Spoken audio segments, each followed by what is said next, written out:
Muy buenas noches tengan todos ustedes. Qué gusto, placer, privilegio poder estar una vez más juntos. Como siempre lo comentamos, es un gusto y es un buen modo, es una buena forma de interactuar, de cruzarnos, de estar en estos espacios estudiando la palabra. Hay muchas cosas que aprender de la palabra y a lo largo de los años uno va aprendiendo distintos aspectos, distintas cuestiones. Y la clase de las voces que escuchamos se convirtió en una motivación, en un pretexto para comenzar a hablar de las voces no gratas, demoníacas y la influencia demoníaca. Y dado que son aspectos que normalmente eh, no los hemos tratado en Redime tanto como algunos quisieran, pero al mismo tiempo yo creo que hay congregaciones donde los tratan, sí, en demasía y a veces perdemos ciertos equilibrios y ciertos enfoques. Bueno, pues estamos intentando darle una visión global, una visión de conjunto a esta cuestión de lo demonológico, de lo demoníaco, y yo espero que las preguntas, las inquietudes de ustedes nos ayuden entonces para poner las cosas en el equilibrio que sea necesario. Entonces, de esa manera, pues Padre, en el nombre de Jesús, te damos gracias, Señor, por tu amor, por tu misericordia, por lo que haces en cada uno de nosotros. Te pedimos, mi Cristo, ayúdanos a entender las cosas como tú las entiendes. Ayúdanos, Señor, a poder entender el impacto que tiene la influencia demoníaca, Señor, en nuestra sociedad, en las culturas, y a poner todo esto, Señor, en el contexto de tu palabra para que sea, Señor, tu palabra en estos matices que tú nos das, lo que nos ayude, Señor, a poder entenderla de la forma adecuada. En el nombre de Jesús. Amén, amén y amén. Entonces, con esto dicho, pues como lo hacía mientras estaba orando, la intención es empezar a analizar un poco acerca de cómo la influencia demoníaca se percibe distinto en nuestros días que como se percibía en tiempos de Jesús. Y esto es importante de entenderlo porque de repente en nuestra racionalización de este patrón que tenemos en la sociedad de que solamente existe lo que razonamos, pues se vuelve peligroso primero en una sociedad estúpida que es irracional. Entonces eso ya lo vuelve grave porque, pues para que algo existiera necesitaría razonarse y muchas personas no han sido formadas, confrontadas con los sesgos de su razonamiento. La otra cuestión está de que estamos tan acostumbrados a los aspectos tecnológicos que perdemos lo espiritual detrás de lo tecnológico. Y bueno, vamos a estar hablando de algunas de estas cosas. Entonces, desde la perspectiva bíblica, la influencia demoníaca ha sido vista como un factor que puede afectar la vida de las personas, la vida de quienes toman decisiones en las sociedades, los líderes, de las comunidades, de culturas enteras, ¿sí? Y todo esto se ha visto en términos que podríamos decir términos históricos, pero también en la perspectiva bíblica nos habla de los tiempos finales y entonces la actividad demoníaca, si me permiten decirlo de una vez desde ahora, la actividad del mover demoníaco tendrá una importancia fundamental en la perspectiva escatológica, esto es, en el cumplimiento de los tiempos finales. Hay un aspecto que le llamamos nosotros naturalización, y naturalización es cuando volvemos algo tan cotidiano, lo volvemos tan inmediato, tan parte de nuestra vida, que deja de ser visto como algo adverso, como algo externo, como algo que no debería de pertenecer a lo que somos. Aspectos como que, bueno, por ejemplo, hemos naturalizado la violencia. Estamos tan acostumbrados a escuchar la violencia que ya no nos sorprende que algo sea violento. Hemos naturalizado lo fatídico. Me decía mi esposa hace días que yo no sé qué está pasando en Tepic, decía ella, que antes, cuando nosotros hablábamos de que un carro se volteaba, era rarísimo, y decir que un carro quedaba en un choque en la ciudad con las llantas hacia arriba, pues era como de película. Pero cuando estaba comentando eso, en esa misma semana habían sucedido 3 o 4 accidentes aquí a nivel local, donde los vehículos habían quedado precisamente llantas para arriba. Y como que eso se va naturalizando, se va volviendo cotidiano, se va volviendo cotidiana la mentira, se va volviendo cotidiano el robo, se va volviendo cotidiana la corrupción. Hubo un tiempo cuando estábamos chiquillos, cuando menos en nuestra casa sucedía, que si alguien decía una palabrota, híjole, eso era como de pelar los ojos y volteaban y casi sentías que te iba a caer un rayo del cielo en ese momento. Pero hay familias en donde se ha naturalizado tanto esta forma de expresión que pueden estar saliendo sapos, serpientes, culebras, escorpiones y lo que sea, y todo el mundo se siente como de lo más normal. Y entonces decimos que algo se naturaliza, ¿sí? Cuando estamos hablando de situaciones perversas, cuando se vive un proceso por medio del cual algo que inicialmente era percibido como negativo, como problemático, como una situación adversa, vaya, se va a convertir en algo normal, en algo aceptado y aceptable en la vida cotidiana, ¿sí? Y este tipo de procesos suceden en lo individual y en lo colectivo.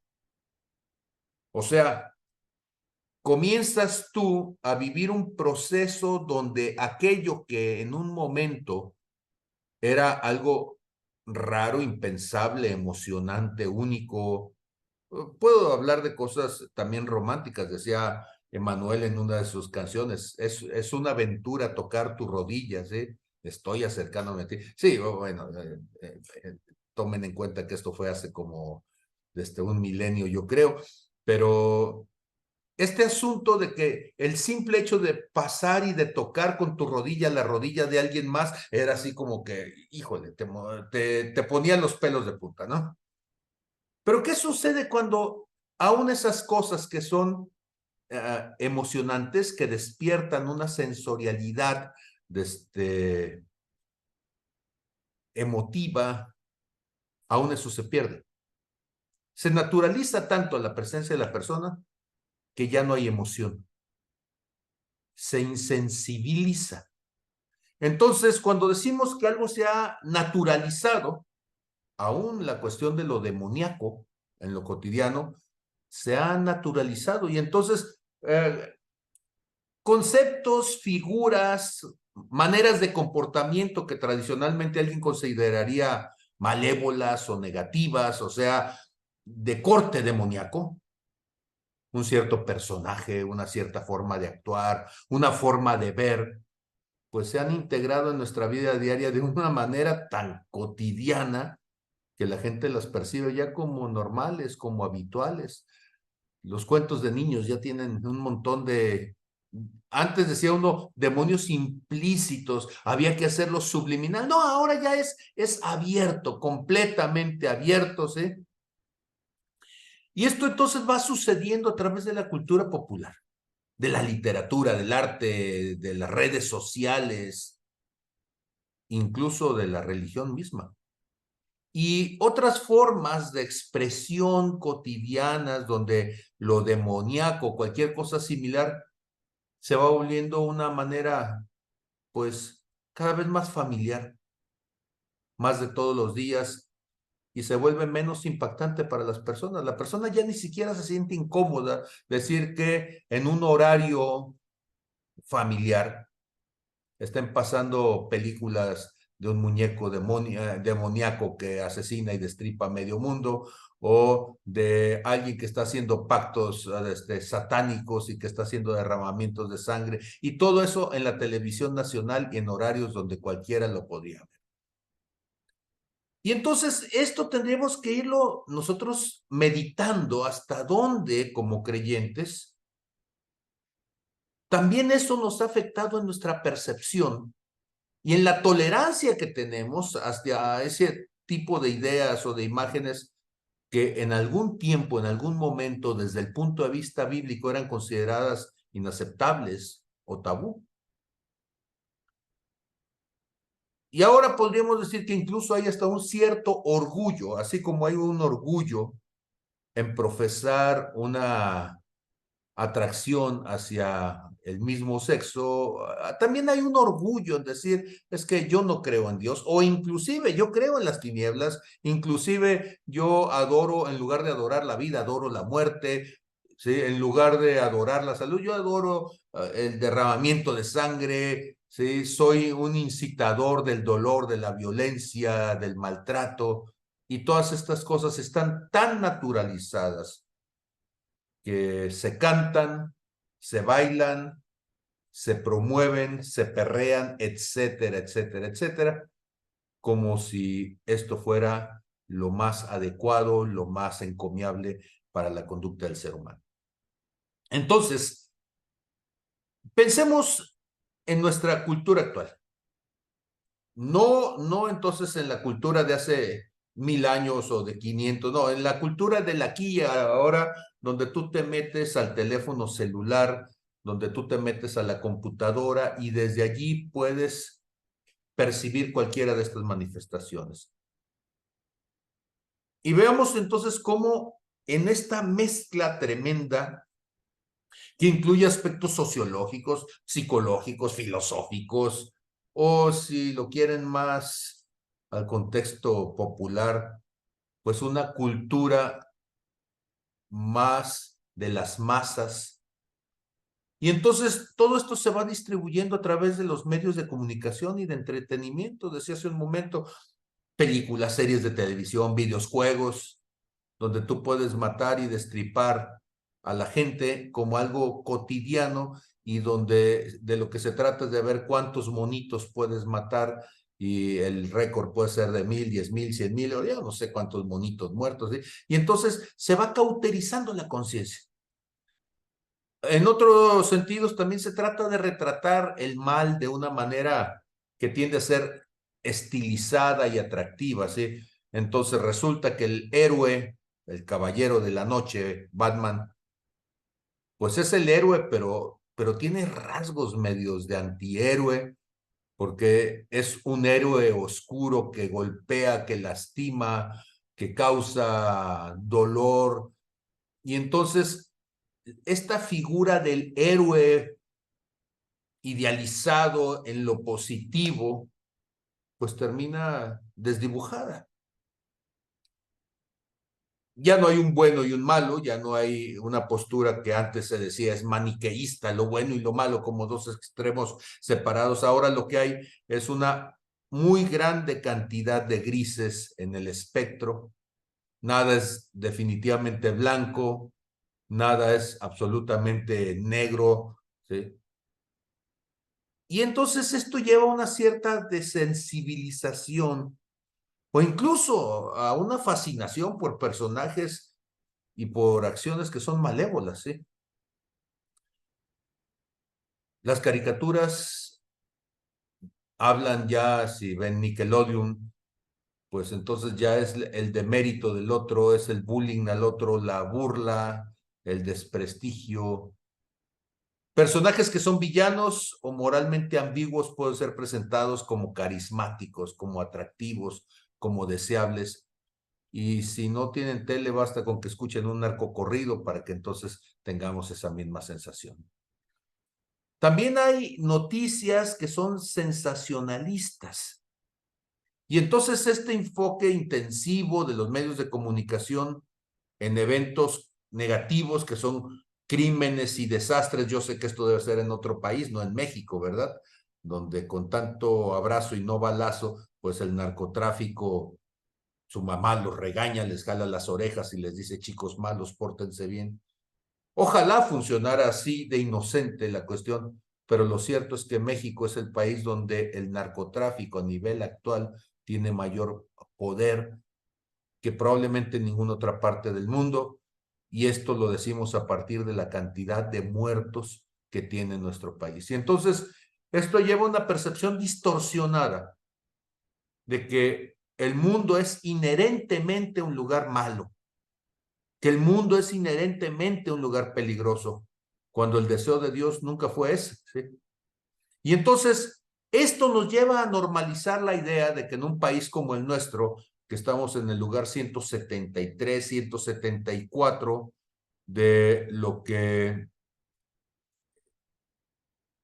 esta asociación que se encarga de ver los índices de corrupción a nivel mundial, año con año va haciendo un estudio, y México, en lugar de ir hacia mejores lugares, cada vez estamos en la lista más lejos de Dios y más cerca del diablo, ¿verdad? Entonces, y esto nos lleva a que mucha gente diga, pues es que el mal es parte constante de la vida cotidiana, así es y así debe ser. Esa es la naturaleza del humano.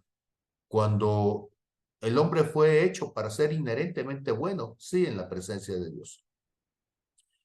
Una tercera cuestión son los discursos políticos y sociales, porque a veces en este contexto del discurso, ciertas acciones o ciertas políticas pueden ser normalizadas, a pesar de que puedan tener consecuencias negativas o ser moralmente cuestionables. Y entonces, ¿a qué me estoy refiriendo? A la mentira como práctica de gobierno, pero no me crean a mí, yo sé que hay gente que tiene otros datos, y esos otros datos de repente no rayan en la verdad, rayan en el prejuicio de la verdad, la tergiversación del dato, la adecuación de las circunstancias para un beneficio político. Y entonces uno piensa que hay mentiras piadosas o que hay males menores en aras de lograr un cierto objetivo como la paz social o como la aceptación populista de una política. Todo esto lo estamos, decía, normalizando, y luego usamos las redes sociales y usamos una cultura de cancelación del otro, donde, bueno, no me voy muy lejos, acá en México el expresidente Vicente Fox, que es un prototipo precisamente de la necedad encarnada, pues comenzó a expresarse negativamente de la esposa de cierto político mexicano que era gobernador del estado de Nuevo León, y por sus comentarios negativos lo dieron de baja bueno, lo cancelaron en la red social donde él le gusta tanto opinar, ¿sí? Pero finalmente, ¿qué es lo que vemos? O sea, vemos la actitud negativa del uno, pero también de los otros, ¿sí? En lanzarse entonces mutuas descalificaciones, en lanzarse señalamientos, propagando odio, acoso, desinformación, y la rapidez y el alcance que estas plataformas tienen, en pocos minutos esto se vuelve viral. Y todo esto va normalizando este tipo de comportamientos. Si estuviéramos hablando de líderes a nivel global, entonces los comentarios en su momento de Donald Trump, ¿sí?, que se extendían a nivel global, o los comentarios tendenciosos de repente de Elon Musk para subir o bajar la bolsa de valores para su beneficio. Y entonces comienzan a verse todas estas cosas como una parte habitual de lo que significa interactuar en línea, ¿sí? Alguien me preguntaba que por qué no usaba tanto Twitter. Bueno, ahora se llama X. Pues sí, pero cambió la letra, pero no cambió el espíritu que está dentro de. Es agresiva, es violenta, es descarnada.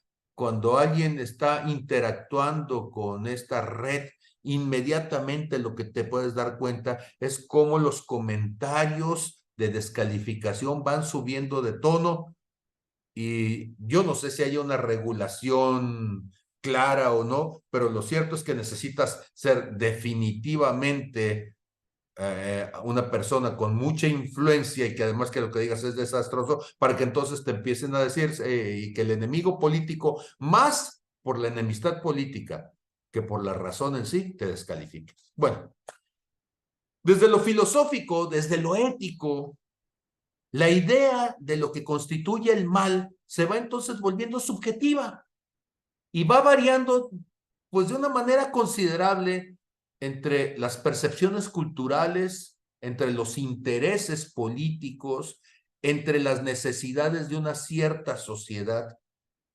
Y esta naturalización del mal entonces comienza a ser un reflejo de la relativización, a ver la palabra relativización moral, ¿sí? Donde los límites entre lo bueno, lo malo, lo correcto, lo incorrecto, lo decente, lo indecente, no creo que ya no hay decencia, esa palabra ya desapareció, pues todo eso se va volviendo borroso.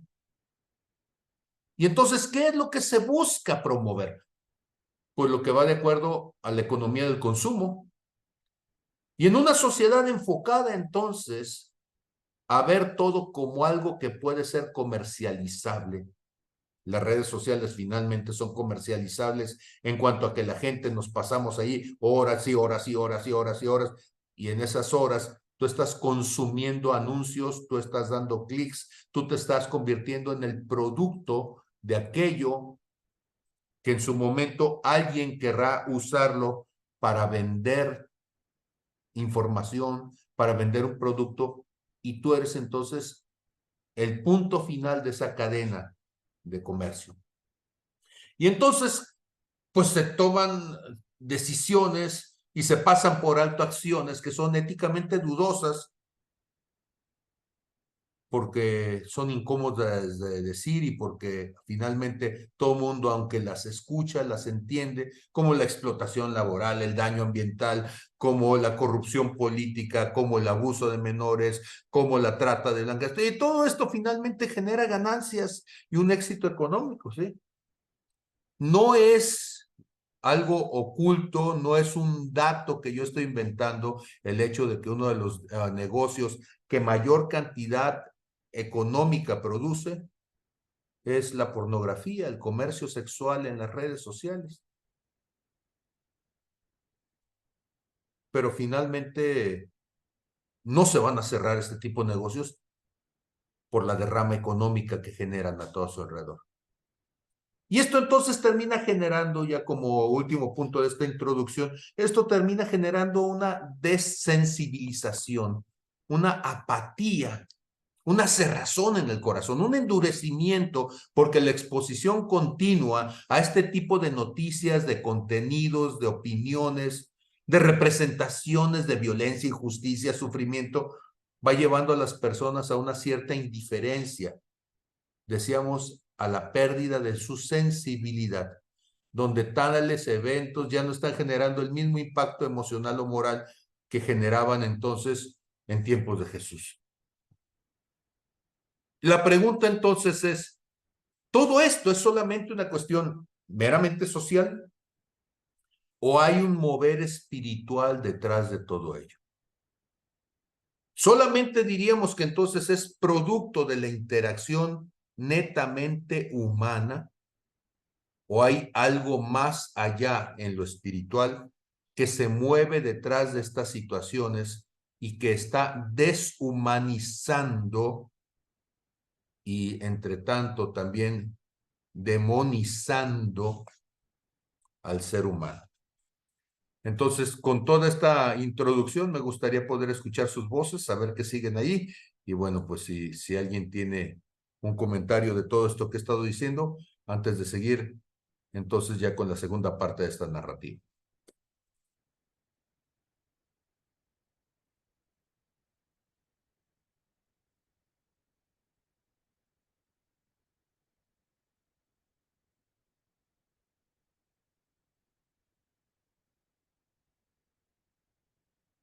Bueno, parece ser que fue una avalancha de información, aparentemente, y entonces no hay una reacción todavía. Muy bien. Si nosotros pensáramos entonces desde la palabra de Dios, ¿cuál es la narrativa de la palabra de Dios? Hemos estado hablando acerca de que hay demonios, ¿sí? Que la Biblia nos dice que hay demonios, hemos hablado mucho de ellos, ¿sí?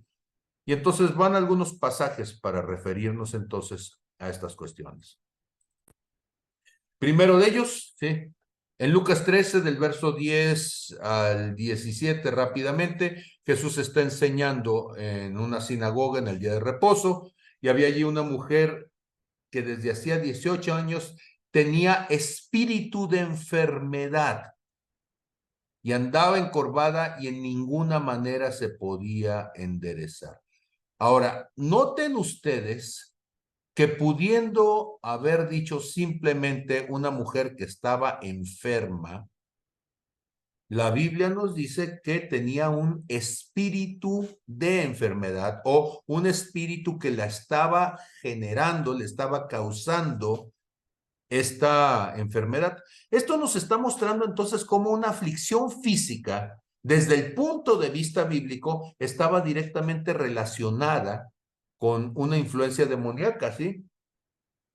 Y cómo Jesús entonces, cuando viene, la llama y le dice, mujer, eres libre de tu enfermedad, ¿sí? Pone las manos sobre ella se enderezó luego y glorificaba a Dios. Seguramente el día de hoy lo que hubiéramos hecho hubiera sido sacarle una cita con un traumatólogo y lo hubiéramos llevado entonces para que le dieran terapia, que le dieran analgésico. Pero en tiempos de Jesús, lo que Jesús hizo fue orar, ¿sí? Y declarar sanidad en ella. En Mateo 9:32 dice, mientras salían ellos, he aquí le trajeron un mudo. Noten ustedes, endemoniado. En nuestros días hubiéramos dicho, llévenle con un terapista de lenguaje. Y echando fuera el demonio, el mudo habló y la gente se maravillaba y decía, nunca se ha visto cosa semejante en Israel. Tenemos en Mateo capítulo 12, versos 22 al 24. Dice, y entonces fue traído a él un endemoniado, noten ustedes, ciego y mudo, y le sanó. Dice, ciego y mudo, y le sanó, de tal manera que el ciego y mudo veía y hablaba. Y toda la gente estaba atónita y decía, ¿será este aquel hijo de David? Mas los fariseos al oírlo decían, este no echa fuera los demonios, sino por Belcebú, príncipe de los demonios. Ya hemos hablado en estos días de estos pasajes.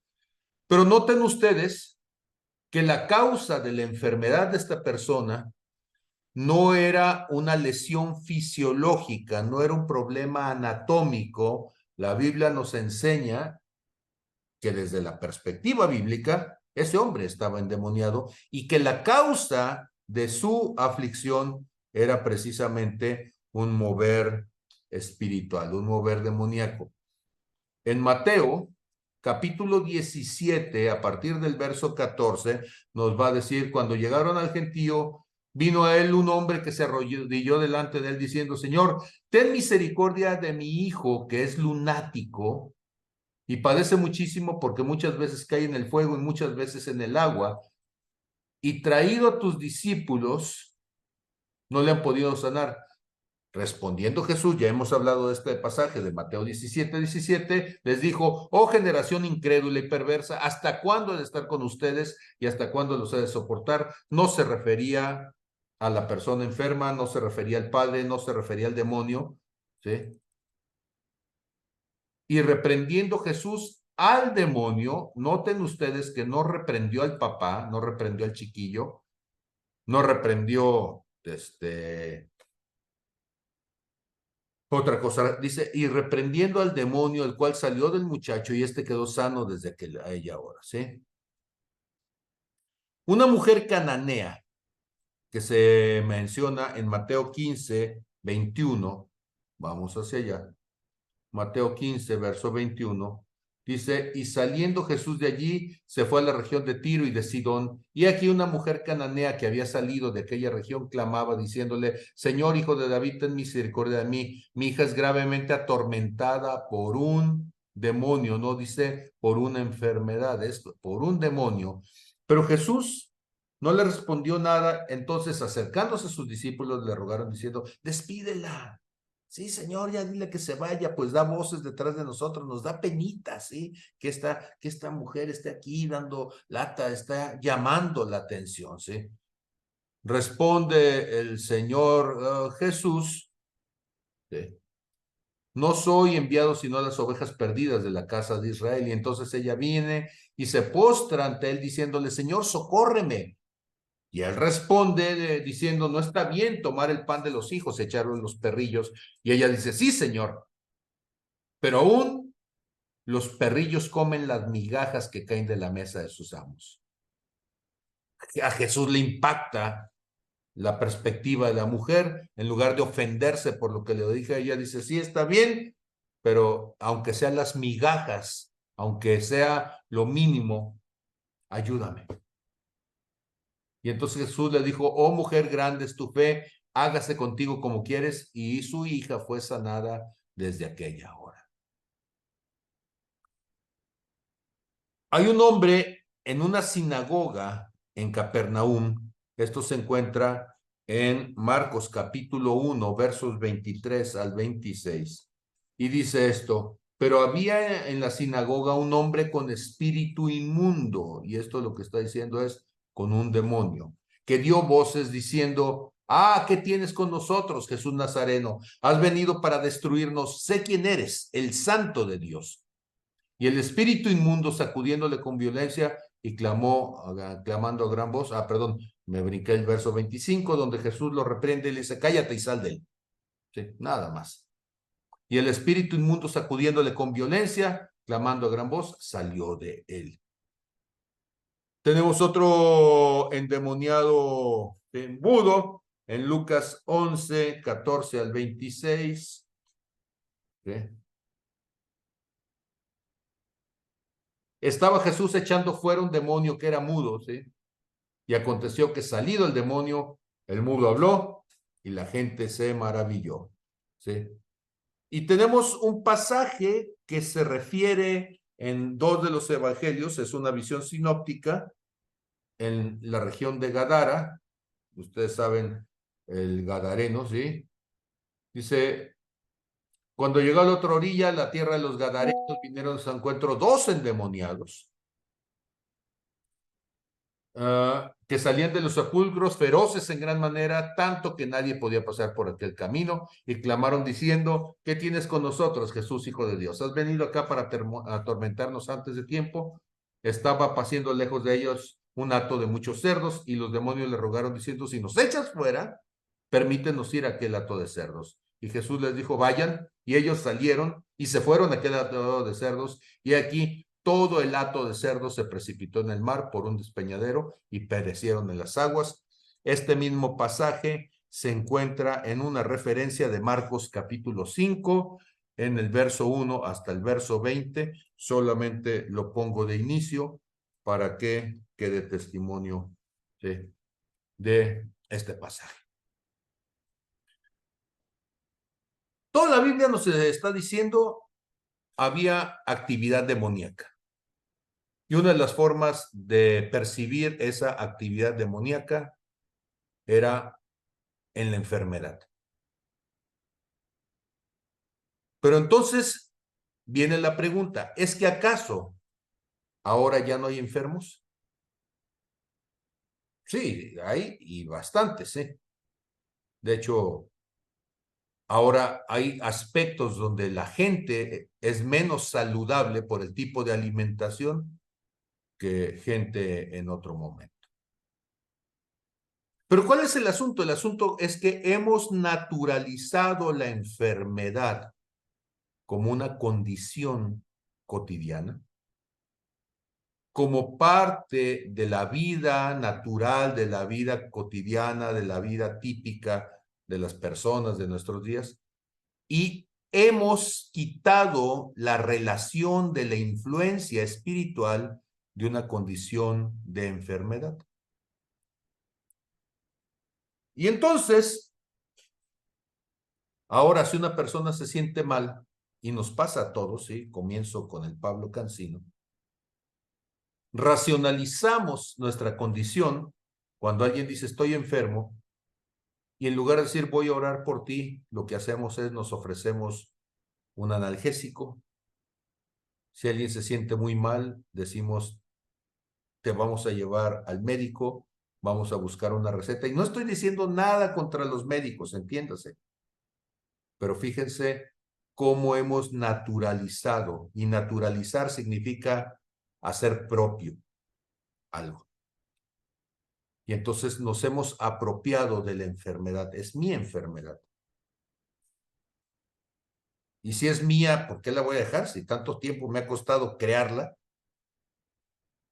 que ya no queremos verla como algo que es inherentemente maligno. Ya es parte de nosotros, ¿sí? Es como esta tienda departamental que es parte de tu vida, ¿sí? Entonces, la enfermedad ahora es parte de tu vida. Y te da un cierto estatus, ¿sí? Porque están a una cierta edad, entonces ya los diabéticos, y ya por ser diabéticos ya tenemos una cierta condición también en la seguridad social, nos podemos pensionar si tienes alguna afección mayor, como además la enfermedad sirve de pretexto para no trabajar, entonces pues hay que mantener una cierta saludable enfermedad, ¿sí? Para que entonces tengas también un saludable pretexto. Pero terminamos haciendo algo muy curioso, y es que hacemos a Dios a un lado de la posibilidad de sanarnos. Es curioso, pero aún los pastores nos sucede. Y dejamos de verlo entonces como una lucha espiritual. Una vez más, guardo silencio un momento, espero que ahora sí quieran opinar. Sí.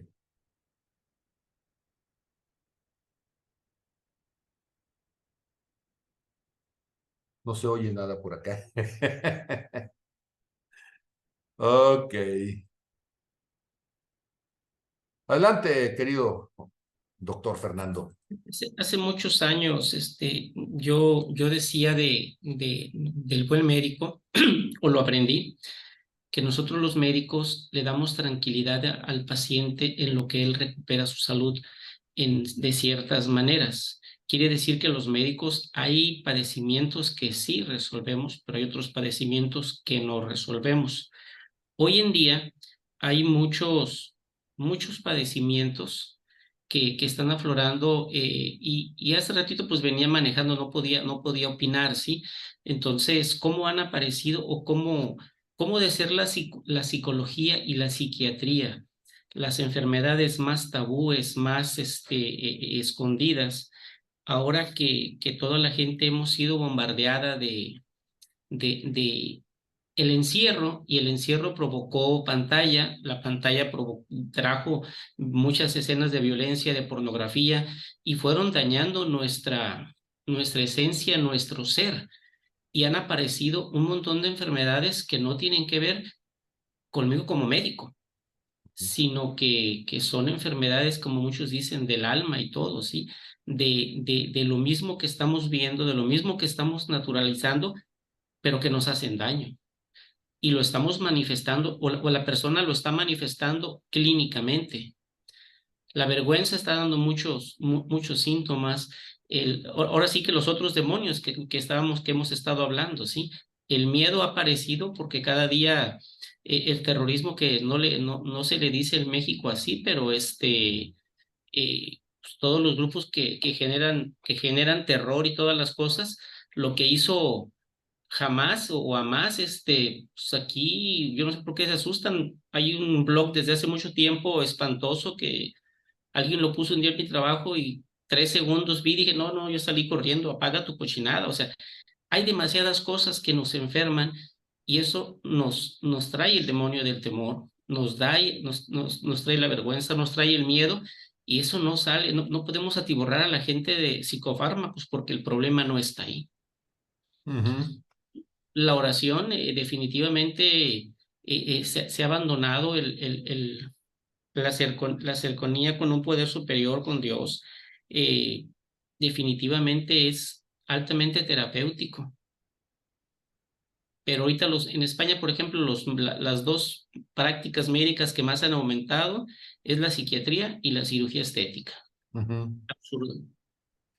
Así es, la imagen y la negación, ¿no? Pero bueno, la pregunta que sigue entonces sería media incómoda, pero necesitaríamos preguntárnoslo, ¿sí? ¿Por qué podemos decir que hay gente que se beneficia de un mover demoníaco? Bíblicamente tenemos casos como en el de un hombre llamado Simón, dice en Hechos 8:9, que antes ejercía la magia en aquella ciudad y había engañado a la gente de Samaria, haciéndose pasar por algún grande, ¿sí? Y a este oían atentamente todos, desde el más pequeño hasta el más grande, diciendo, este es el gran poder de Dios. Y le estaban atentos porque con sus artes mágicas les había engañado mucho tiempo, etc.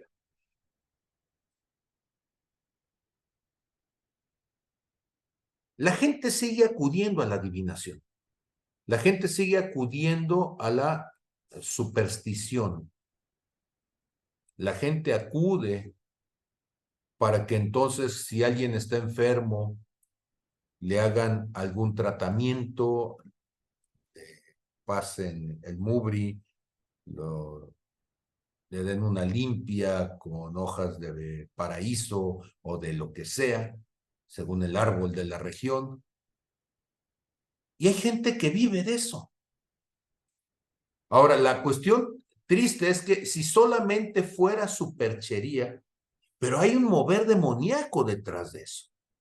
O sea, efectivamente hay gente que teniendo una sensibilidad espiritual, porque vaya que la sensibilidad es dada por Dios desde antes que la persona nazca, ¿sí?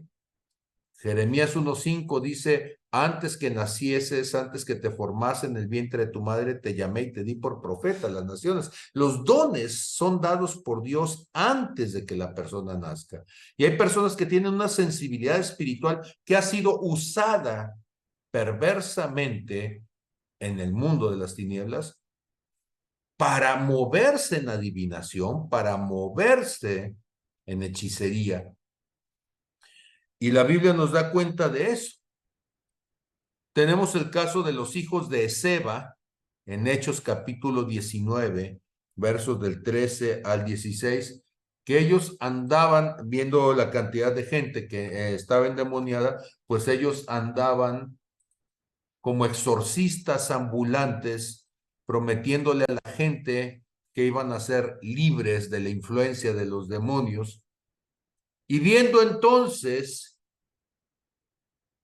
lo que había hecho Saulo de Tarso y cómo echaba fuera a los demonios y cómo Jesús lo había hecho, ¿sí? Y la influencia que estaba teniendo el cristianismo en este momento, en su inicio, pues ellos andaban entonces conjurando en el nombre de Jesús, el que predicaba Pablo, ¿sí? Vemos, por ejemplo, en el libro de Hechos 16:16, cuando el apóstol Pablo anda en Filipos, dice, y aconteció que mientras íbamos a la oración nos salió al encuentro una muchacha que tenía un espíritu de adivinación, la cual le daba una gran ganancia a sus amos adivinando, ¿sí? Porque la gente tiene el deseo de saber las cosas que le son ocultas, tiene el deseo de manipular a través de lo espiritual a personas. Y entonces es importantísimo porque desgraciadamente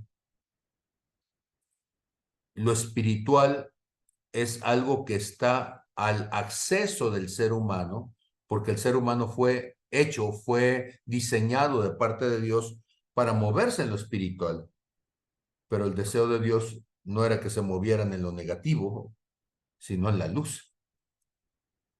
Hay un rey en el Antiguo Testamento, ¿sí? El rey Manasés en Judá, que él era era afecto, era un aficionado a el ocultismo, a la brujería, la adivinación, la hechicería, el trato con médiums, con espiritistas, con adivinos, encantadores, ¿sí?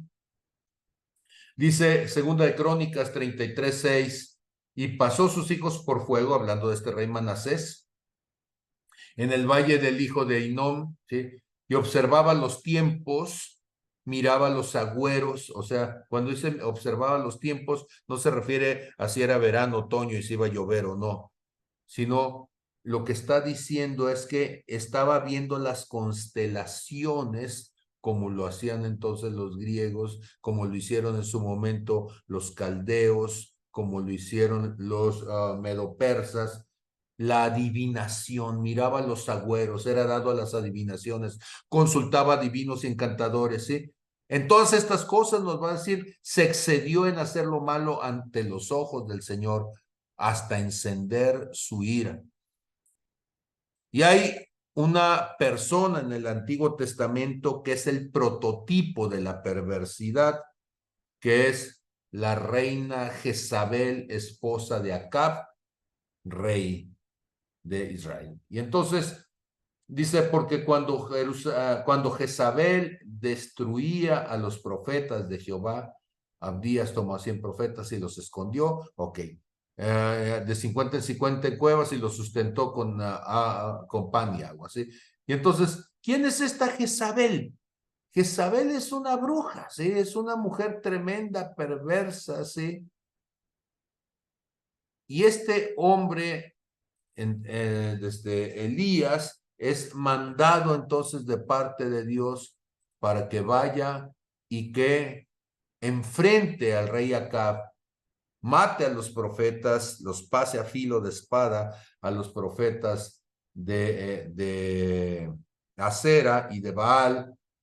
Y cuando lo hace, entonces Jezabel recibe la noticia de que ha matado a todos los brujos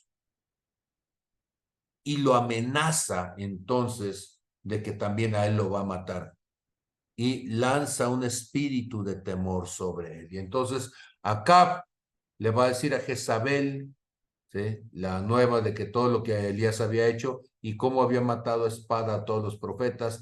Y entonces envió Jezabel a Elías un mensajero diciendo, así me hagan los dioses y aún me añadan, si mañana a estas horas yo no he puesto tu persona como la de uno de ellos. ¿Sí? Lo que está diciendo es, así como tú los mataste, yo te voy a matar también a ti.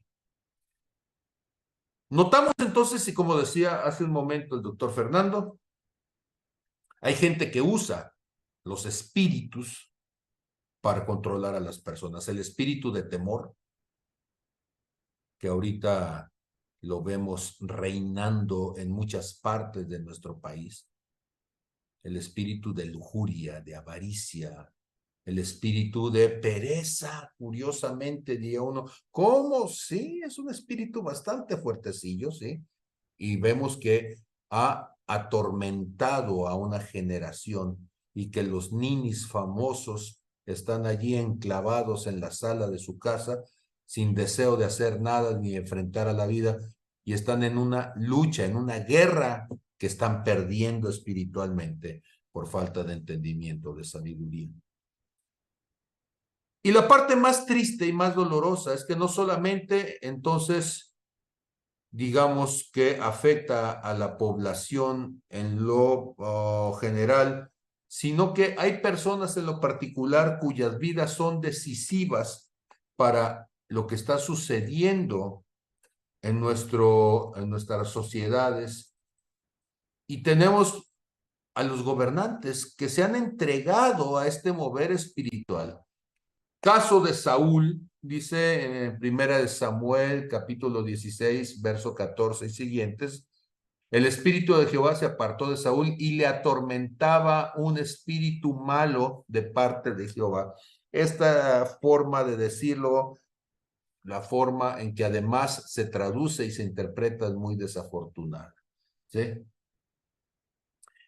Pero no me voy a meter ahorita a la discusión teológica de si Dios manda un espíritu o no, y es contradictorio pensar que lo hiciera porque como el Dios que viene a morir por ti, que viene a romper las obras del diablo, a deshacer las obras del diablo, es el mismo Dios que está mandando al diablo. O sea, hay toda una discusión teológica alrededor de eso y seguramente lo vamos a hacer en una de las clases siguientes para acotar precisamente esto del mover espiritual. Le dicen entonces a Saúl: he aquí un espíritu malo de parte de Dios te tormenta, lo estoy leyendo tal cual. Diga pues nuestro Señor a tus siervos que están delante de ti, que busquen a alguno que sepa tocar el arpa, para que cuando esté sobre ti el espíritu malo de parte de Dios, otra vez, él toque con su mano y tengas alivio, ¿sí? Y respondió Saúl a sus criados y les dijo: buscadme pues ahora alguno que toque bien y tráiganmelo, ¿sí? Y entonces uno de los criados respondió diciendo: he aquí, yo he visto tocar a un hijo de Isaí de Belén que sabe tocar y es valiente y vigoroso y hombre de guerra, prudente sus palabras y hermoso, y Jehová está con él. Y Saúl envió mensajeros a Isaí diciendo: envíenme a David tu hijo, el que está con las ovejas. Y tomó a Isaí un asno cargado de pan, una vasija de vino y un cabrito, y lo envió a Saúl por medio de David su hijo. Y viniendo David a Saúl, estuvo delante de él y le amó mucho y le hizo su paje de armas. Y Saúl envió a decir a Isaí: yo te ruego que David esté conmigo, pues ha hallado gracia en mis ojos. Y cuando el espíritu malo de parte de Dios venía sobre Saúl, David venía, tomaba el arpa, la tocaba con su mano y Saúl tenía alivio y estaba mejor, y el espíritu malo se apartaba de él. Vemos dos aspectos entonces. El primero, cómo hay un mover espiritual que puede afectar a quien toma decisiones en una nación, y cómo eso va a afectar a toda la nación, pero también cómo la presencia de alguien que ministra a Dios viene y le trae descanso del tormento que significa estar bajo la influencia de un espíritu así. Tenemos al rey Nabucodonosor, si ustedes recuerdan, estuvo 7 años como bestia del campo, ¿sí? Sin entendimiento humano hasta que Dios le levantó. Tenemos al rey Herodes, allá en Hechos 12, 21 y 23, ¿sí? El rey Agripa primero, el cual tuvo una muerte horrible después de aceptar adoración como si fuera un dios y no darle la gloria a Dios.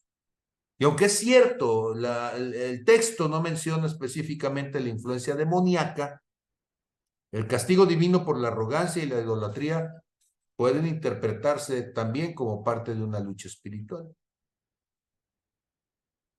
Y quizá uno de los más conocidos y que no nos gusta tanto de repente revisar situaciones con él, pero es importantísimo este versículo en la forma en que lo dice Lucas 22:3. Nos va a decir: y Satanás entró en Judas, por sobrenombre Iscariote, el cual era uno del número de los 12, y este fue y habló con los principales sacerdotes y con los jefes de la guardia de cómo se lo entregaría. Ellos se alegraron y convinieron en darle dinero. Satanás entró en Judas. Y este verso nos va a dar entonces pie para poder hablar de cómo Satanás seduce y genera un mover en la persona, y la persona, aún habiendo tenido una relación cercana con Jesús, aún habiendo sido discípulo de Jesús, aún habiendo sido uno de los 12 apóstoles de Jesús, dejó entrar un mover espiritual en su vida. Y entonces, los que estamos aquí hemos tenido tiempo con Jesús. De los que estamos aquí, hay personas que hemos tenido un llamado de Jesús para estar con Él y servirle. Es más, algunos de nosotros hemos sido llamados y puestos en el liderazgo, en posiciones que requieren cercanía, intimidad. Pues sí, pero Judas estaba igual y dice que entró Satanás en su vida. Ninguno de nosotros entonces somos inmunes. Ninguno de nosotros entonces diríamos que tenemos un veto, ¿sí? Que no estaríamos en posibilidad de ser afectados. Al contrario, somos vulnerables como Judas lo fue, y por eso deberíamos de ser cuidadosos para no dar ventaja, no dar posición al diablo. Con todo esto, bueno, lo que he querido mostrar de entrada en esta clase es que cosas que nosotros en este tiempo las racionalizaríamos desde la psicología, desde la medicina, la psiquiatría, desde una sociología de la corrupción o una sociología de la violencia, en la Biblia eran vistas como un mover demoníaco. Si nosotros no cambiamos la perspectiva, estamos vulnerables espiritualmente ante el mover demoníaco. Porque un dolor de cabeza, decía hace rato, ya no lo reprendemos, le damos aspirina. Y entonces ya no hay necesidad de orar. Con tomarte la aspirina o cualquier otro analgésico de tu preferencia, con eso debería ser suficiente. Ya no hay que ser espiritual. Hay que estar bien provisto farmacológicamente para que entonces puedas enfrentar cualquier cosa. Si tienes problemas que están afectando tu toma de decisiones, entonces vas con el psicólogo. Y si eso no es suficiente, te pasas con el psiquiatra, entonces para que te medique, para que pierdas entonces, para que te inhiba, perdón, primeramente, y que al estar inhibido entonces pierdas esos impulsos y estés en condición, pues, de ya no hacerlo porque estás medicado. Pero en tiempos de Jesús, la perspectiva era otra. Entonces quiero pedirles, y si no opinan ustedes, entonces la clase va a terminar casi media hora antes, ¿sí? Pero lo que quiero pedirles es que podamos dialogar por qué en la sociedad, bueno, nuestro cristianismo, para dejar a la sociedad afuera de todo esto, ¿sí? ¿Por qué a nuestro cristianismo actual le cuesta aceptar que hay situaciones que hemos normalizado, que son malas, y le cuesta aceptar que pueden tener una causa demoníaca en lugar de una causa racional? Esta es la pregunta y me gustaría entonces, si quieren ustedes participar, pues entonces que lo podamos hacer.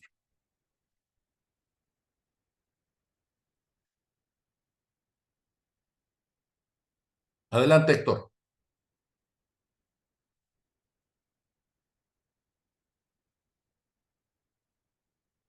Nada más súbele a tu volumen, ¿sí? Porque no te escuchamos.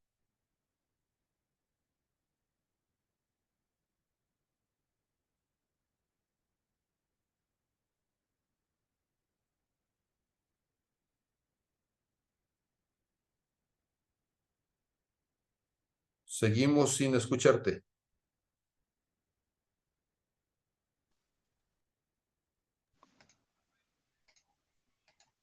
¿Ahí me escuchan mejor? Ahora sí ya te escuchamos. Adelante. Perfecto. Como comentaba esta parte de que se me hace muy interesante la clase de hoy porque justo ayer platicábamos de dónde está esa línea, justo ayer platicaba con mis suegros, dónde está esa línea delgada entre discernir cuándo es una enfermedad como tal del cuerpo o humana natural y cuándo es un mover espiritual, porque creo que para nosotros como cristianos dejamos entrar mucho el tema de la cultura o la corriente de fuera, que es el modo de pensar, el modo de ver todo racionalmente, buscar pues, los porqué de ciertas situaciones, ¿no? Me duele la cabeza, pues, hablando médicamente, pues, no soy médico, pero alguna inflamación de algo en la cabeza, bla, bla, bla. Tomas un analgésico y lo que hace es, eh, pues, desinflamar y te ayuda, ¿no? Entonces, muy sutilmente siento yo que dejamos entrar esas ideas, nosotros como cristianos, o que nuestra primera opción debería ser, pues, primero oro, hablo con Dios y le digo: hey, Dios, échame la mano porque pues me siento mal. A decir, como que nos sentimos autosuficientes, Ujú. decir, bueno, esto lo puedo solucionar yo, pues no le doy lata a Dios, ¿no? Sí, pero eso siento que es, malo para nosotros porque, bueno, nosotros deberíamos depender 100% de Dios. Entonces, pero poco a poco nosotros vamos agarrando atribuciones o resolviendo problemas que realmente, pues, no nos correspondería solucionar, sino que, pues, Dios es el que provee, el que ayuda, el que sana, el todo, pues. Entonces, creo que es esa parte de que sutilmente nosotros nos dejamos o dejamos entrar esa parte de pensamientos de autosuficiencia, pensamientos de racionalidad, de el buscar por qué, y al saber yo el porqué de las cosas, pues puedo darle una solución y puedo curarme a mí mismo, ¿no? Vaya, creo que es parte de eso. Ok, muchas gracias, Héctor. Me preguntan si puedo repetir la pregunta y la pregunta entonces es, ¿por qué nos cuesta considerar que algo tiene una causa o puede tener una causa demoníaca en lugar de una causa de orden racional? O sea, ¿por qué hacemos a un lado este asunto de lo espiritual y primero lo racionalizamos? Sí, querido Fer, adelante, te escuchamos. Y estaba escuchando a Héctor, ¿sí? Una de las cosas de tener acceso a los medicamentos casi para lo único que se pide receta ya básicamente es para los antibióticos, fuera de eso ya ni muchos psicofármacos. Eh, Usted mencionaba que cada día menos gente visita al pastor. ¿Por qué? Porque no queremos acercarnos. Hace ratito decía Héctor, es que sabemos y creemos que nosotros podemos curarnos, ¿no? Es que le sacamos a la problemática en que le estamos fallando a Dios. Entonces, estamos evitando tener esa confianza con Dios o esa reconciliación con Dios y nos estamos enfermando, estamos teniendo más y más enfermedades por el temor, estamos teniendo más enfermedades por la vergüenza, estamos tomando, y todas esas cosas o todos esos espíritus se necesita, y lo decía en clases pasadas, oración y ayuno, y es lo que no estamos haciendo, estamos sustituyendo la oración y el ayuno por el doctor Simi. ¿Por qué? Porque yo como médico lo puedo decir. La gente que empieza a tomar omeprazol, le pregunto, ¿cuánto tiempo tienes tomando omeprazol? Que debes tomarlo 2 meses nada más para cicatrizar una úlcera. Y me dicen 4 años, 5 años, 6 años. Quiere decir que su problema no lo está resolviendo, lo está enmascarando, lo está mitigando. ¿Por qué? Porque le está sacando, vamos a hablarle a mis hermanos cristianos, le están sacando a ir a curarse o atenderse con quien deben curarse. ¿Por qué? Porque esa doble vida o esa doble moral o el estar curioseando en las redes sociales con la justificación de estar informándonos, de estar al día, nos lleva mucho a la tentación de ver lo que no tenemos que ver y somos tocados y tentados. Entonces, si no logramos sanarnos esa parte y darnos cuenta de que, pues, del poder de la oración y del ayuno, que es fundamental y está escrito, y nos hemos alejado de ello y lo hemos sustituido, y lo digo brutalmente, por el doctor Simi. Ujú. Ahora, ¿por qué no nos acercamos a Dios? O sea, decías, le sacamos y quiero ser al pastor a un lado, sí, porque es otro igual inútil, ¿verdad? Digo, siendo pastor puedo decirlo, sí. O sea, ¿qué puede hacer el pastor por ti? Pues acercarte a Dios, pero el problema es, ¿por qué no nos acercamos a Dios? ¿Qué dicen ustedes? ¿Sí? ¿Por qué le sacamos a decir, a ver, Señor, ¿qué me cuesta orar primero y después decir, pues si no lo hizo Dios, bueno, a ver, le buscamos la manera, ¿sí? Pero ¿por qué Dios es nuestra última opción en lugar de ser la primera? ¿Por qué lo espiritual es lo último en lugar de ser la razón primera?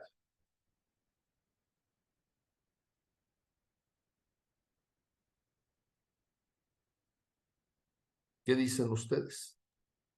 Gladys levantó la mano. Adelante, Gladys.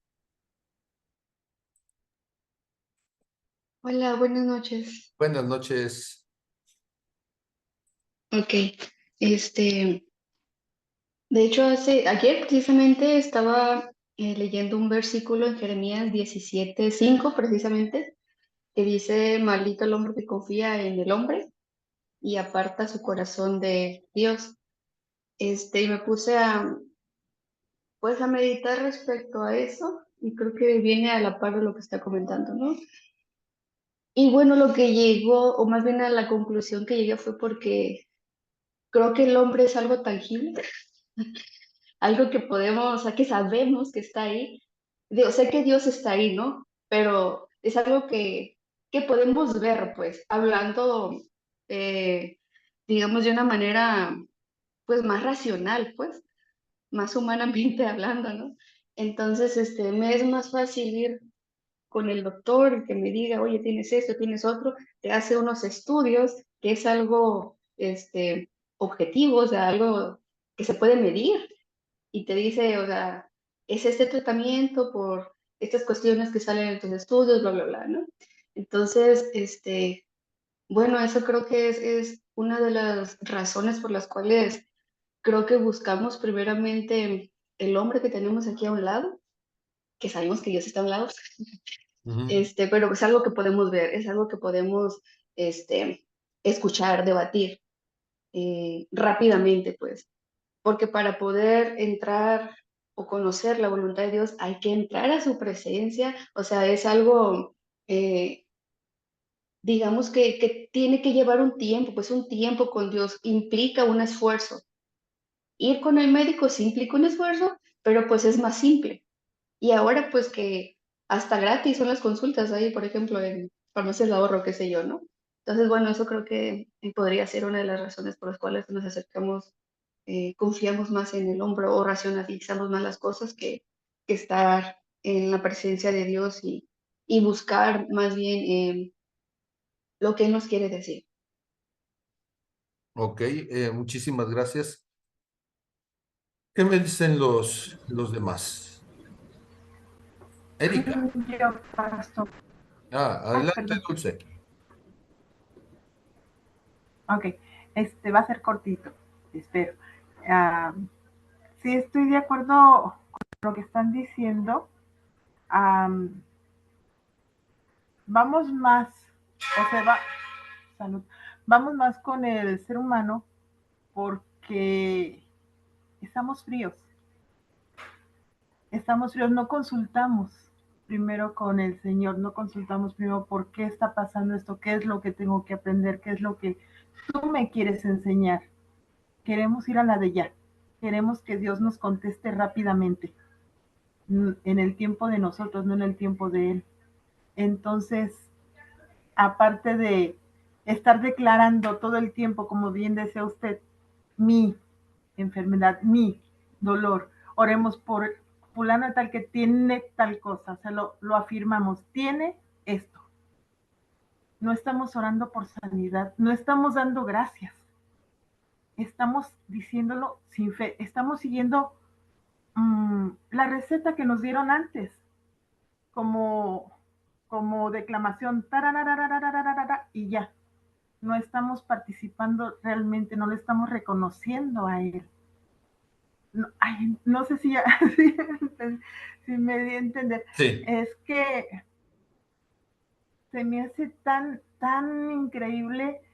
Llegaron unas personas ahora que fui con mi papá y les di el testimonio de que mi papá se había caído y el primer diagnóstico y el segundo diagnóstico dijeron que él tenía destrozada la cadera y en cuanto hicimos oración y lo llevaron otra vez a cirugía y estaban los del cuarto cantando conmigo porque había hermanos cristianos ahí y llega mi papá, sube otra vez el médico, revisa los estudios y dice, su papá nada más necesita un clavo.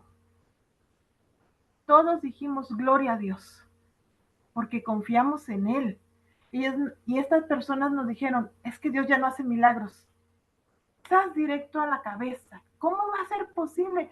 Discúlpame, pero qué triste es tu vida, querida mía, porque Dios está haciendo milagros a cada instante, simple y sencillamente. El que tú y yo, viniendo yo de tan lejos, estemos intercambiando esto, es un milagro tangible, es un milagro palpable. Dejemos de creerle, porque es fácil creerle al enemigo, creerle al diablo. Tú estás malo, tú estás malo, tú estás cansado, tú eres como nos recetaron tantos años nuestras madres. Eres un inútil, no sirves para nada. Y es fácil aceptar eso porque no luchamos por retomar, por defender, por sostener esa identidad que Dios nos ha dado. Él nos hizo perfectos, Él nos hizo sanos, Él nos hizo libres, pero es más fácil agacharse y aceptar, ay, lo que los demás dicen de mí, para que me estén sobando el lomito, para que me digan, pobrecita, yo te abrazo, te hace falta un apapacho. No, yo nací única. Así fuéramos gemelos, fuéramos quintuples, no nacimos todos al mismo tiempo. Nací uno por uno. Cada quien nació solo, porque el Señor así nos tiene para que nos abriguemos y nos abracemos de Él. Y perdón por la efusividad. Amén. Erika, te escuchamos. Pues creo que tiene mucho que ver lo que, lo que comenta Fer, ¿no? En cuestión de meternos más a la presencia de Dios, pero creo que, bueno, no creo, en mi entendimiento, yo así lo he visto, pastor, desde que llegué a la congregación, eh, hemos, le hemos dejado de lado a Dios en todo lo que hacemos y no nos hemos dado cuenta que nuestro cuerpo es un termómetro espiritual y en mi entendimiento es, si me duele la cabeza, ¿qué estoy haciendo para que me duela la cabeza o qué estoy dejando de hacer para que me duela la cabeza, ¿no? Hacernos preguntas que en realidad nos lleven a más allá de un entendimiento en lo natural, porque eso es lo que dice su palabra, o sea, ustedes no son de este mundo. Y al aceptarlo a Él, estamos aceptando que vivimos más en sus promesas, que vivimos más en su amor, que vivimos más en su fe, en su esperanza, que los dones del Espíritu deberían de estar en nosotros, pero en realidad eh, esta pregunta que usted está haciendo me lleva más a pensar que el día a día, la cotidianidad, todo lo en el mundo en el que vivimos, que hay demasiada información y seguimos cegados porque justamente eso, porque no buscamos de Él, porque no le hemos dado el lugar completo en nuestra vida, lo damos hasta cierto punto, ¿no? Yo llegué a escuchar en algún momento a una persona que llegó a decir, yo no me, o sea, yo me levanto en la mañana y si yo no tomo café, pues ya no tengo un buen día. Yo decía, ¿de verdad? O sea, hasta ese nivel podemos llegar. Algo tan simple y tan sencillo, en vez de en realidad creer que te vas a levantar en la mañana y con una oración metiéndote a la presencia de Dios, pudieras cambiar todas las cosas, no nada más el sentido del gusto, del placer, de tener un buen día, de buscar sentirte mejor en su presencia porque conoce las promesas. Y, y no, realmente creo que la cotidianidad también en el cristianismo, igual que en cualquier otra religión, estamos siendo apáticos o egoístas con Él, porque Él siempre está ahí, somos nosotros los que nos alejamos y yo entiendo que llega el espíritu inmundo a nuestra vida y se está manifestando por alguna razón o muchas veces es un mover espiritual. ¿Por qué?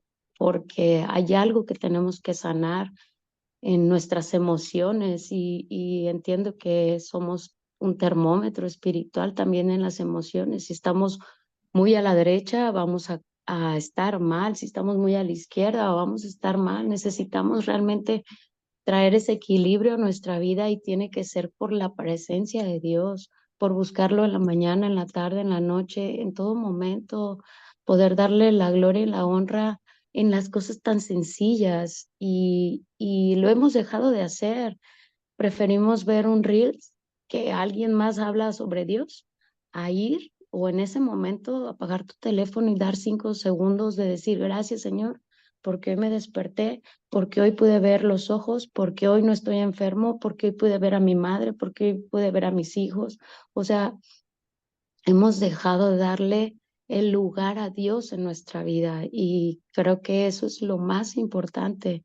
Decimos, sí somos cristianos, pero en realidad no hemos vivido, no hemos vivido el cristianismo a su manera, sino a la nuestra, a la de conveniencia, a la de por ahora soy cristiano o nada más para conocer personas o para viajar o para mostrar ciertas y cuáles actitudes, pero en realidad eh, creo que necesitamos más, realmente creerle a Dios, creerle a Él y todo lo que Él puede hacer en nosotros, no solamente, no solamente creer en que tenemos a un Jesús que vino, derramó su sangre y que no ha sido eh, para nada ese sacrificio, porque en realidad eso es lo que muchas veces veo o percibo, o hasta mismo, yo misma lo he hecho, o sea, realmente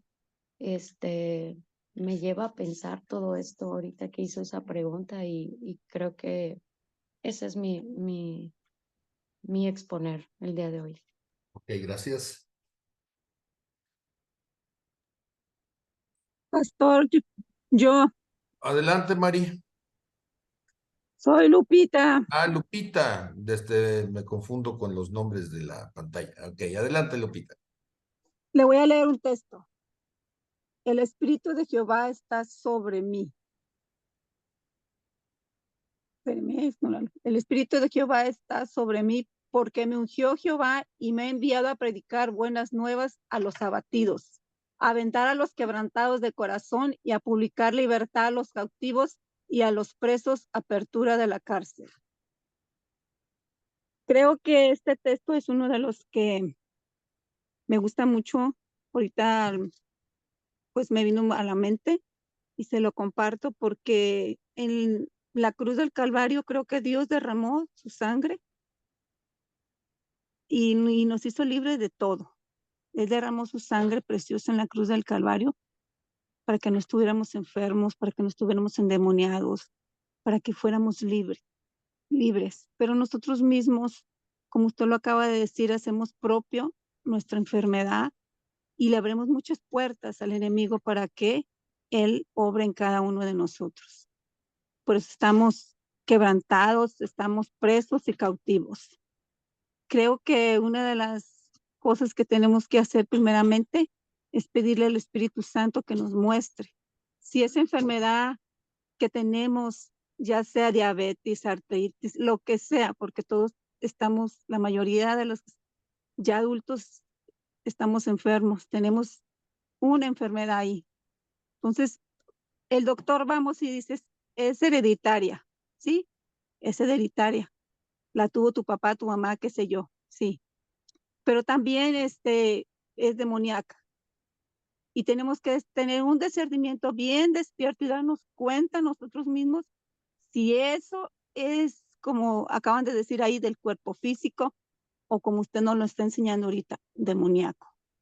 Hay que pedir al Espíritu Santo que nos ayude, que nos enseñe y que nos haga libres y sanos, porque a eso ha venido, a darnos libertad y a los cautivos y hacernos libres de todo. Por eso Él murió en la cruz del Calvario, para que no estuviéramos enfermos, estuviéramos sanos. Ese es mi punto de vista y mi comentario. Si estoy en algún error, corríjame. Adelante. Bueno, pues precisamente, y esto, pues estamos a 1 minuto de terminar, va a ser, no sé si tienes algo que comentar, Fer, ¿tienes el micrófono abierto? Sí, es que desde Semana Santa que veíamos la estatua, veíamos el orden mundial, que desde todo el tiempo ha habido esa situación que de un tiempo para acá la gente empezó a hablar del orden mundial, pero eso tiene siglos o milenios y todo esto, ¿sí? Entonces, la naturalización que estamos viviendo, o sea, yo quiero hablar de la clase de hoy, que tengo que verla y volver a releerla, porque el contexto es todo lo que usted habló al principio, porque sabemos el antídoto, sabemos las cosas. Aquí el problema es por qué no estamos usando la medicina correcta, que es la oración. ¿Por qué nos hemos alejado? ¿Por qué nos hemos distanciado? ¿Por qué? Porque decir es que los médicos somos hombres de ciencia, no es cierto. A mí me constan muchos, incluso del Instituto Nacional de la Nutrición, que es nuestro máximo lugar, estudios que fueron manipulados y todo para beneficio de algunas empresas y todo. Entonces, es cuestionable hablar de todas esas cosas. A mí me interesa mucho el posicionarme en toda esta clase de qué está pasando. A mí me lleva más a la reflexión de qué está pasando y qué poder hacer como iglesia o como aspirante a ministro o como de esta nueva pedagogía cristiana que tiene que hacernos resonar la mente, qué dejamos de hacer, qué no estamos haciendo y qué tenemos que hacer para hacer las cosas a la manera de Jesús y accionar más que ser de lectura, más que ser de conocimiento, ser más llevarlo a la práctica y a la acción.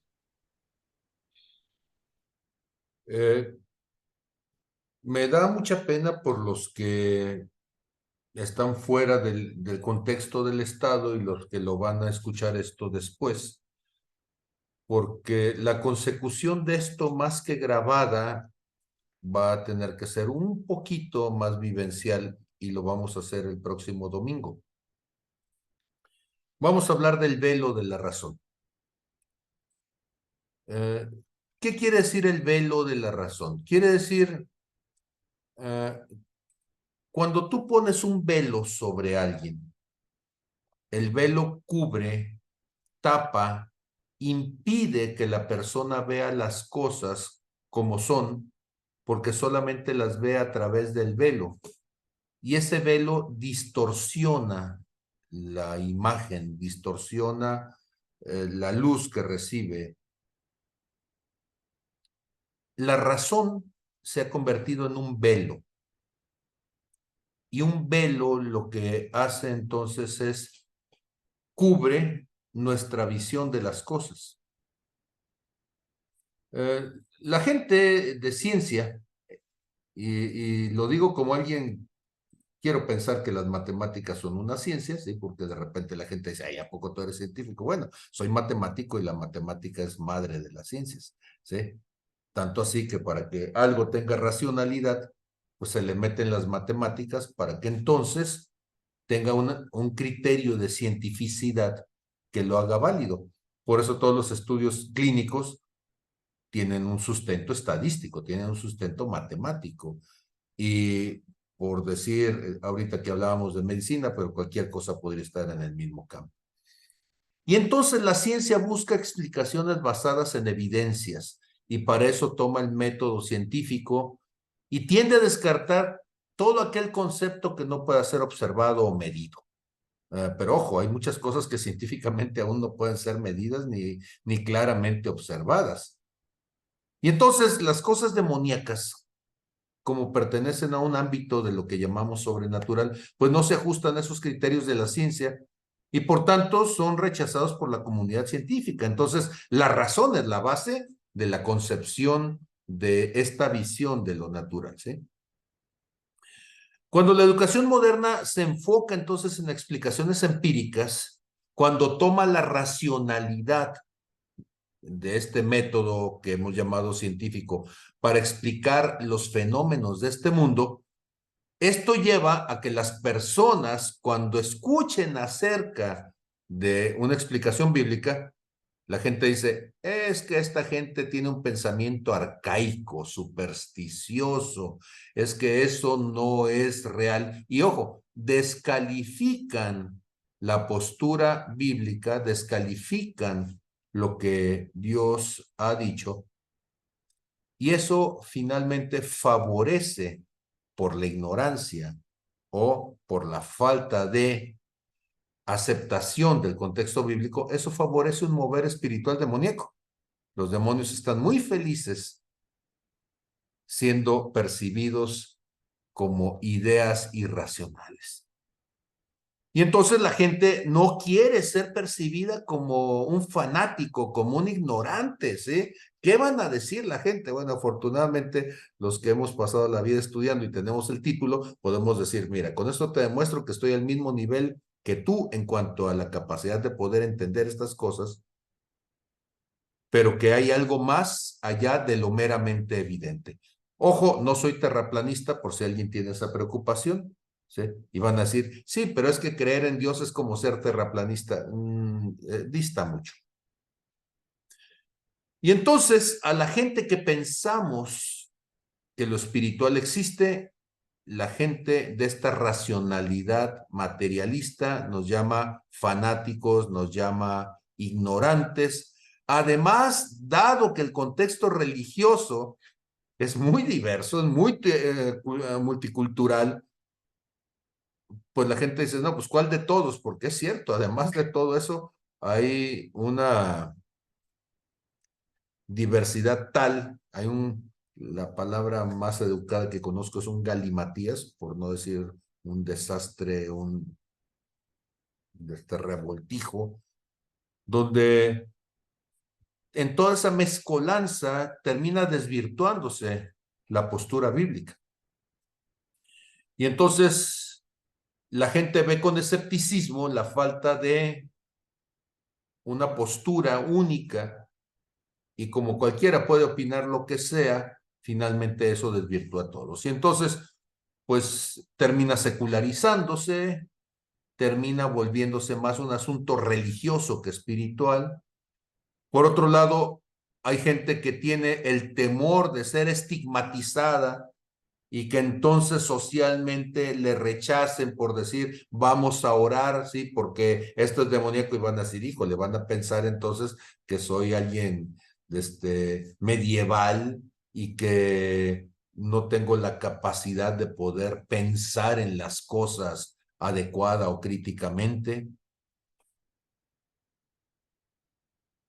Hay una tendencia, además, desde las neurociencias a explicar todo comportamiento humano, todo fenómeno del pensamiento en términos de un proceso cerebral, como una experiencia meramente neuronal, como la simple evidenciación de la sinapsis.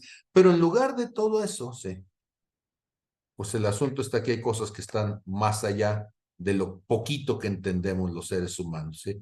Es cierto, tenemos cierto entendimiento, pero la verdad es que es tanto lo que nos falta. Los que estamos en frontera de ciencia en algunos campos, tú dices, ya, es que no sabemos casi nada, es más lo que ignoramos que lo que sabemos, ¿sí? Y lo que sabemos, lo sabemos mal todavía, ¿sí? Pensábamos que sabíamos mucho, pero cuando el Observatorio Espacial James Webb tiró por tierra toda la teoría que se tenía cosmológica sobre la edad del universo y sobre cómo se estructura, ¿sí? Están replanteándose todas estas cuestiones, y esto en miras de la ciencia misma. Entonces hay mucho que necesitamos verlo y necesitamos quitar el velo, ese velo de la racionalidad. Toda esa gente que se siente muy inteligente, necesitamos sentarnos y decir, a ver, así como en su momento lo hacía Sócrates, déjame nada más te hago preguntas, a ver, a las cuántas preguntas me vas a decir, la verdad es que no sé. Y entonces, dado que no sabemos muchas cosas desde la perspectiva de la evidencia científica, deberíamos darnos la oportunidad, los que lo hemos experimentado sobre todo, de meter a los demás en este contexto, es decir, vamos a experimentar. Si la ciencia se basa en la experiencia, pues vamos a retornar entonces la vivencia espiritual a una experiencia también. Y esa va a ser una razón suficiente para que lo podamos creer. ¿Sí? Es volver sobre los mismos pasos, es decir, la ciencia dice que todo se basa en una experiencia, tengamos la experiencia. La ciencia dice que hay una evidencia, bueno, tengamos la evidencia, vamos a orar y vamos a ver qué pasa. Mi sobrina Alexia la semana pasada, una vez más, tuvo un problema de salud muy importante. Hubo un momento, ella la tenían bajo observación constante, y hubo un momento en donde empezó a perder saturación, llegó a tener una saturación de 50, se la llevaron de urgencia a un hospital que está muy cerca, el Hospital Español, ella vive ahí en Polanco, y la metieron entonces a el área donde se atiende exclusivamente todos los problemas que tienen que ver con la cuestión cardíaca. No se lo dijeron en ese momento, pero una vez más todos la daban por muerta.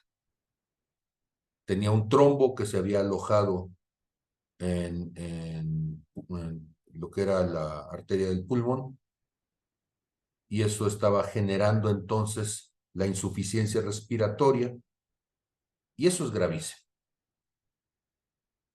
Una semana después, los médicos dicen, es que realmente es un milagro, ¿sí? Nosotros no pensamos, no solamente que iba a sobrevivir, sino no pensamos que una semana después ella está hablando, ella está consciente, ella recuperó movilidad. La movilidad que no había logrado recuperar después de 4 operaciones por la cuestión del derrame cerebral, ahora una vez más, otra vez a punto de muerte. Médicos de otro hospital dicen, esta mujer es fuertísima y con una capacidad de recuperación que no habíamos visto antes, ¿sí? Es un milagro. Ahora, estamos hablando de los mejores médicos, ¿sí?, en el contexto a nivel nacional, y me atrevo a decir de América Latina. Y que esta gente que está en ese nivel puedan decir, esto se sale de nuestra capacidad de comprensión. A quienes vivimos en este campo de la ciencia, tú dices, hay cosas que no sabemos, que no entendemos, que no tenemos capacidad de explicar, pero dices, ahí la tienes viva y hablando y moviéndose, ¿sí?, y dando testimonio de que si no fuera por Dios, ella ya no estuviera aquí, por un montón de posibilidades en contra.